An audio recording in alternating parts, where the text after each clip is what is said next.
हिमाचल प्रदेश चुनावी जंग के लिए पूरी तरह से तैयार है और बात करें जिस तरह से लगातार नामांकन प्रक्रिया पिछले 5 दिनों से चल रही थी, तो आज नामांकन प्रक्रिया का आखिरी दिन है और आखिरी दिन में भी कई राजनीतिक योद्धाओं ने जो है वो चुनावों के लिए अपनी ताल ठोकी है। और वहीं यदि बात की जाए बड़े चेहरों की जिन्होंने अब तक जो है वो अपना नामांकन किया, चाहे वो बात की जाए कांग्रेस पार्टी के प्रचार प्रसार के अध्यक्ष ठाकुर सुखविंदर सिंह या फिर बात की जाए नेता प्रतिपक्ष मुकेश अग्निहोत्री, और उसी के साथ शिमला ग्रामीण से विक्रमादित्य सिंह ने जो है वो अपनी चुनावी ताल यहाँ पे ठोकी है और अपना नामांकन जो है वो कहीं ना कहीं दर्ज किया है। और वहीं यदि बात की जाए भाजपा से, तो भाजपा से जयराम ठाकुर जो वर्तमान मुख्यमंत्री रहे हैं, उन्होंने जो है वो अपना नामांकन पहले दिन ही दाखिल किया था। तो कई बड़े ऐसे राजनीतिक चेहरे हैं जिन्होंने कहीं ना कहीं एक बार फिर से जनता में अपना विश्वास बनाने के लिए जो है वो प्रचार प्रसार भी तेज़ कर दिया है। चाहे वो कांग्रेस की बात की जाए, फिर भाजपा की बात की जाए, फिर आम आदमी पार्टी की। आम आदमी पार्टी का भी लगातार ये कहना है कि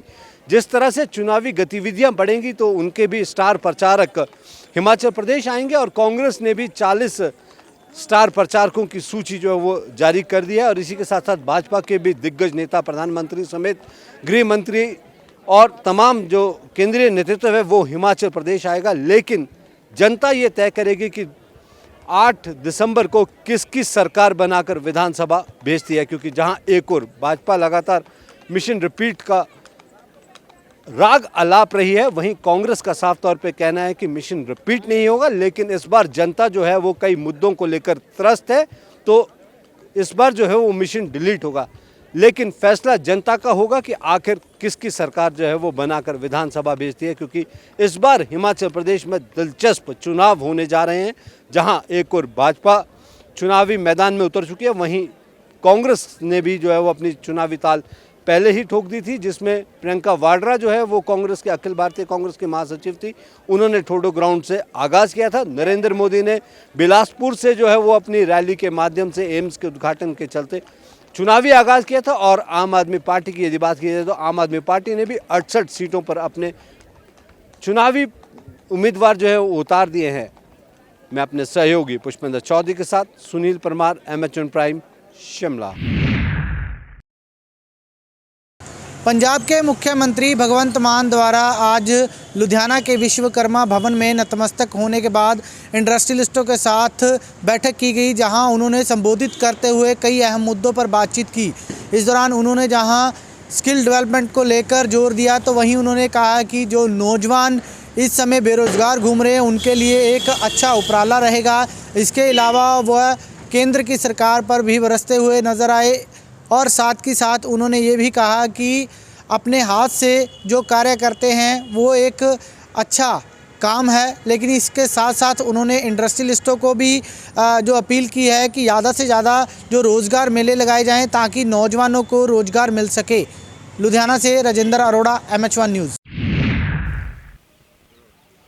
मुख्यमंत्री योगी आदित्यनाथ ने गोरखपुर में सजाया जनता दरबार और यहां पर करीब 200 लोगों की फरियाद सुनी।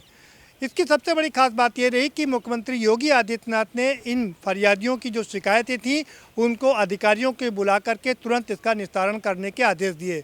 और इसके साथ ही साथ में इसमें दूसरी सबसे बड़ी खास बात ये थी कि एक और जहां प्रदेश के लोग यहां पर अपनी शिकायतें लेकर पहुंच रहे हैं, तो दूसरे प्रदेश के लोग भी अपनी फरियाद लेकर के यहां पर आ रहे हैं। आज बिहार की एक महिला भी अपनी फरियाद लेकर के आई और मुख्यमंत्री को उन्होंने अपनी व्यथा सुनाई।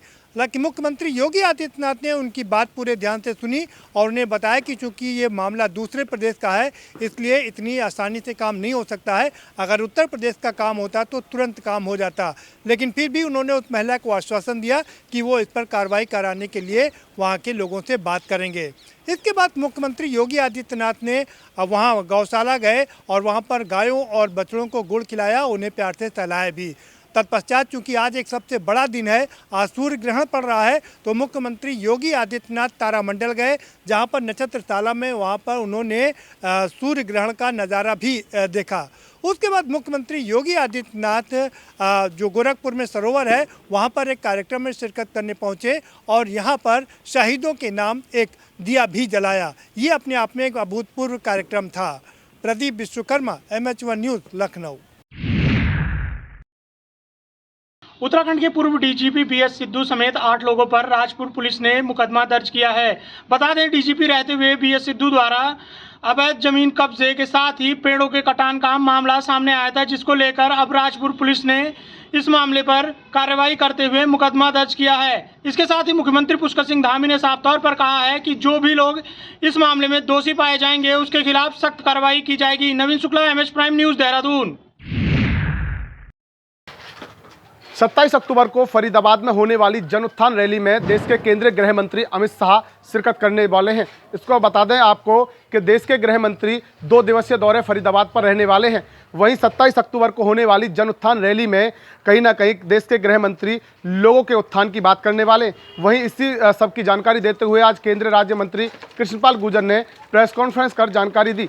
वहीं केंद्रीय मंत्री कृष्णपाल गुर्जर ने कहा कि रैली की तमाम तैयारियां पूरी कर ली हैं। वहीं केंद्रीय राज्य मंत्री कृष्णपाल गुर्जर ने कहा कि इस रैली का नाम जन उत्थान रैली इसलिए रखा गया है कि हमेशा देश के प्रधानमंत्री और गृह मंत्री लोगों के उत्थान की बात करते हैं। वहीं केंद्रीय मंत्री कृष्णपाल गुर्जर ने जानकारी देते हुए कहा कि देश के लिए प्रथम जो काम किया है वो धारा 370 हटाने का काम देश के प्रधानमंत्री और गृह मंत्री ने किया है। वहीं 3 तलाक और राम मंदिर जैसे काम भी गिनवाते हुए केंद्रीय मंत्री ने कहा कि हमेशा देश के प्रधानमंत्री और गृह मंत्री ने हमेशा देश के लिए उत्थान के काम किए हैं। वहीं केंद्रीय राज्य मंत्री कृष्णपाल गुर्जर ने कहा कि रैली की जो तमाम तैयारियां हैं वो पूरी कर ली गई हैं और रैली 27 तारीख को होने वाली है। ऐतिहासिक रैली, इस रैली को कहीं ना कहीं केंद्रीय मंत्री ने बताया है। फरीदाबाद से एमएच1 प्राइम के लिए मुकेश राजपूत। दीपावली का त्यौहार एक तरफ जहां देश और दुनिया में पूरी श्रद्धा और भावना के साथ मनाया गया, तो वहीं इस दिन को लेकर सिखों में भी काफ़ी बड़ा महत्व पाया जाता है। इस दिन सिखों के 6वें गुरु साहिब श्री गुरु हरगोबिंद पातशाह जी ने ग्वालियर के किले से 52 राजाओं को आज़ाद कर सचखंड श्री हरिमंदिर साहिब में पहुंचे थे, जिनके आगमन की खुशी में सचखंड श्री हरिमंदिर साहिब में अलौकिक आतिशबाजी के साथ साथ घी के दिए जलाकर उनका स्वागत किया था, जिनकी याद को ताज़ा करते हुए आज फिर से गुरु की लाडली फौज निहंग सिखों ने अमृतसर के अंदर मोहल्ला निकाला। इस मोहल्ले में हज़ारों की तादाद में निहंग सिखों ने हिस्सा लिया, जिन्होंने तलवारबाजी, घुड़सवारी और नेज़े के अलौकिक जोहर दिखाए। वहीं इस मौके पर मोहल्ला देखने लायक था, जो कि गुरु की फौज के साथ सजा हुआ था। वीडियो जर्नलिस्ट भरत के साथ ध्यानचंद, एमएच1 प्राइम, अमृतसर।